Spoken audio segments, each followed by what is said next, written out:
রানী মুখার্জি এবং কাজল দুজনেই বলিউডের প্রথম সারির নায়িকা। একসময় দুজনেই ব্লকবাস্টার সিনেমা উপহার দিয়েছেন দর্শককে। বলিউডের সিংহাসনে রাজত্ব করেছেন বহুদিন।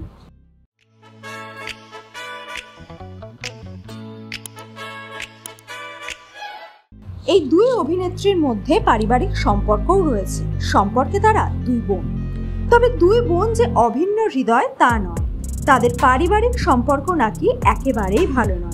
কি ঘটেছিল এই ভিডিওতে আপনাদের জানাবো সে কথাই। শুরুটা হয়েছিল বাপ দাদাদের সম্পত্তি ভাগাভাগি নিয়ে। কাজলের বাবার থেকে নাকি সম্পত্তি আত্মসাৎ করে রানীর বাবা। তবে এসবের প্রভাব এসে পড়েছিল রানীর কেরিয়ারে। পরিচালক করণ জোহরের কুচকুচ হোতা হে টিনার চরিত্রের জন্য যখন নায়িকার খোঁজ করছিল, তখন অনেক নায়িকার রিজেক্ট করা ছবিতে কাজ করতে রাজি হয় রানী। এর আগে রানী কাজ করেছে হাতে গোনা কয়েকটি ছবিতে। ধর্মা প্রোডাকশনের ব্যানারে রানী ছবিটি করতে রাজি হলে কাজল তা জানতে পেরে করণকে মানা করে দেন যেন রানীকে কাস্ট না করা হয়। খুব শক্ত হয়ে বেঁকে বসে কাজল। কিন্তু আদিত্য চোপড়া ও করণের রানীকে নেওয়ার খুবই ইচ্ছে, অবশেষে নিয়েছেন। ফলে শুটিংয়ে বিভিন্ন সময় আপত্তিকর অবস্থার সৃষ্টি করত কাজল।